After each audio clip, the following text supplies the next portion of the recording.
వరలక్ష్మి వ్రత కథ.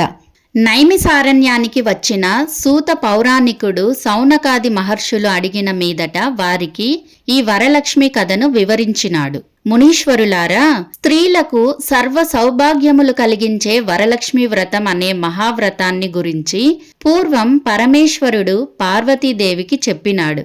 ఆ కథనే మీకు నేను చెప్తున్నాను, వినండి.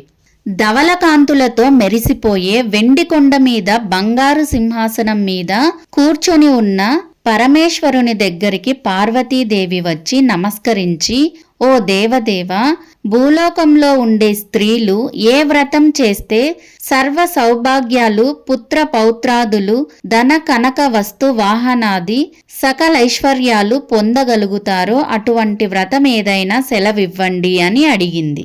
పరమేశ్వరుడిలా అన్నాడు, ఓ దేవి, స్త్రీలకు సర్వ సౌభాగ్యాలు కలిగించేది వరలక్ష్మి వ్రతం అని ఒకటి ఉన్నది. ఆ వ్రతాన్ని శ్రావణ పూర్ణిమకు ముందు వచ్చే శుక్రవారం నాడు చెయ్యాలి. అనగానే పార్వతి, నాదా, వ్రతాన్ని ఎలా చేయాలి?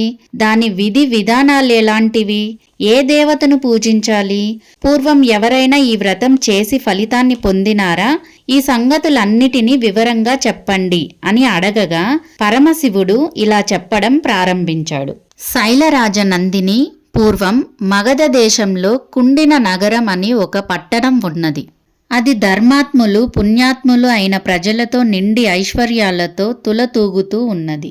ఆ నగరంలో ఒక బ్రాహ్మణ కుటుంబం ఉన్నది. ఆ ఇంటికి కోడలుగా వచ్చిన చారుమతి అనే యువతి చాలా ఉత్తమురాలు.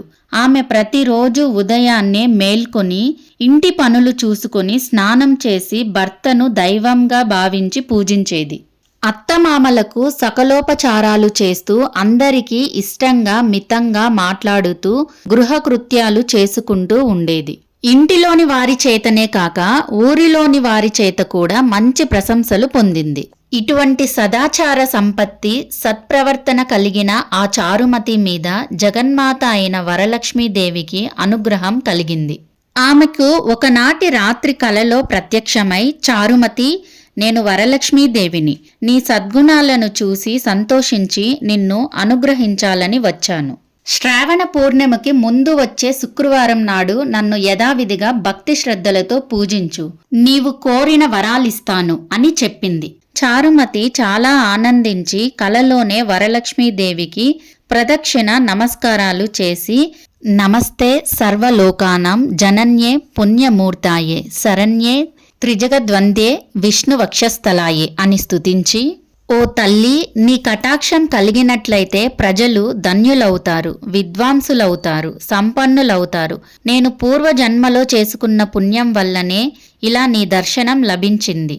నీ ఆజ్ఞ ప్రకారమే నేను శ్రావణ శుక్రవారం నాడు పూజ చేస్తాను అని చెప్పగా వరలక్ష్మీదేవి చాలా సంతోషించి ఆమెను దీవించి అదృశ్యురాలైంది. చారుమతి వెంటనే మేలుకొని ఇంట్లో అన్ని వైపులా చూసింది. వరలక్ష్మీదేవి ఎక్కడా కనబడలేదు. ఓహో, నేను కలగన్నాను కాబోలు, కలలో కూడా నా మీద దేవి ఎంత దయ చూపింది అని ఆశ్చర్యపడుతూ భర్తను లేపి ఆయనకు, అత్తమామలకు చెప్పగా వారు చాలా ఆనందించి ఇలాంటి స్వప్నం రావడం శుభ సూచకమని, సాధు స్వభావం కలవారికి గాని అలాంటి అదృష్టం పట్టదని అభినందించి శ్రావణ పూర్ణిమకు ముందు వచ్చే శుక్రవారం నాడు తప్పక వరలక్ష్మికి పూజ చేయవలసిందే అని చెప్పారు. చారుమతికి వచ్చిన స్వప్నం గురించి ఊరిలోని వారందరికీ తెలిసింది. స్త్రీలంతా శ్రావణ శుక్రవారం నాడు చారుమతితో కలిసి వరలక్ష్మి పూజ చేయాలనే ఉత్సాహంతో ఆ పండుగ రోజు కోసం ఎదురు చూస్తున్నారు. శ్రావణ మాసం వచ్చింది. పూర్ణిమ ముందు శుక్రవారమూ వచ్చింది.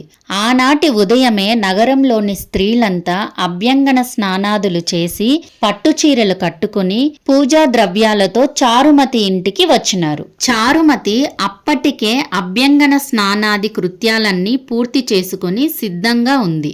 స్త్రీలందరూ చారుమతితో కలిసి పూజా గృహాన్ని గోమయంతో అలికి ముగ్గులు పెట్టి అలంకరించి ఒక పెద్ద పీట వేసి దాని మీద కొత్త వస్త్రం పరిచి బియ్యం పోసి మండపం ఏర్పరిచి కలశం పెట్టి పంచ పల్లవాలను దానిలో ఉంచి ఆ కలశంలో వరలక్ష్మీదేవిని ఆవాహన చేసి భక్తి శ్రద్ధలతో ధ్యానావాహనాది షోడశోపచార పూజలు చేసి నానావిధ ఫలములు భక్ష్య భోజ్యములు నివేదన చేసి నీరాజన మంత్రపుష్పాలు సమర్పించి 9 గ్రంథులు గల తోరణాలు కుడి చేతికి కట్టుకొని వరలక్ష్మీదేవికి మొదటి ప్రదక్షిణం చేశారు.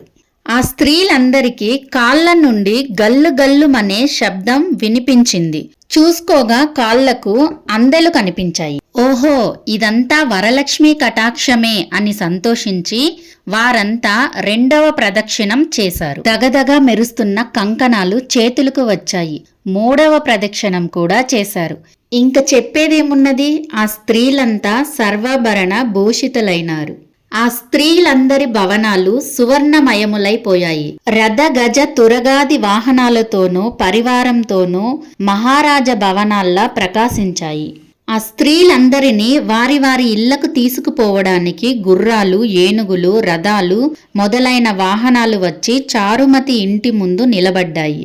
తరువాత కల్పోక్త విధానంగా పూజ చేయించిన బ్రాహ్మణోత్తమునికి గంధ పుష్పాలు అక్షతలతో పూజ చేసి 12 కుడుములు వాయనమిచ్చి దక్షిణ తాంబూలాలు సమర్పించి నమస్కరించి ఆశీర్వాదాలు పొందినారు. వరలక్ష్మీదేవికి నివేదించిన పదార్థాలను బంధుమిత్రులతో కలిసి ఆరగించి తమ కోసం వచ్చిన వాహనాలెక్కి తమ ఇళ్లకు పోతూ చారుమతి ఎంతటి భాగ్యవంతురాలు! వరలక్ష్మి స్వప్నంలో ఆమెకు సాక్షాత్కరించింది. ఆమెతో పాటు పూజ చేసుకున్నందుకు మనం కూడా అదృష్టవంతులైనాము. సజ్జన సహవాసం చేస్తే సకల శ్రేయస్సులు కలుగుతాయనడానికి ఇంతకంటే నిదర్శనం ఇంకేం కావాలని పొగిడారు. ఆ తరువాత ప్రతి ఏటా ఈ శ్రావణ శుక్రవారం పూజ వారంతా చేస్తూ వచ్చారు. ఆ సాంప్రదాయమే తరతరాల సంక్రమించి ఈనాటి వరకు వచ్చింది. ఓ పార్వతి, ఉత్తమమైన వరలక్ష్మి వ్రతాన్ని అన్ని వర్గాల వారు ఆచరించవచ్చు. ఆచరించిన వారికి ఆ వరలక్ష్మీదేవి సకల ఐశ్వర్యాల్ని ప్రసాదిస్తుంది. ఈ వరలక్ష్మి వ్రత కథను వినేవారికి చెప్పేవారికి కూడా ఆ జగన్మాత సర్వ వాంఛలను సిద్ధింపజేసి ఆయురారోగ్య భోగ భాగ్యవంతుల్ని చేసి అనుగ్రహిస్తుంది. వరలక్ష్మి వ్రత కథ సమాప్తం.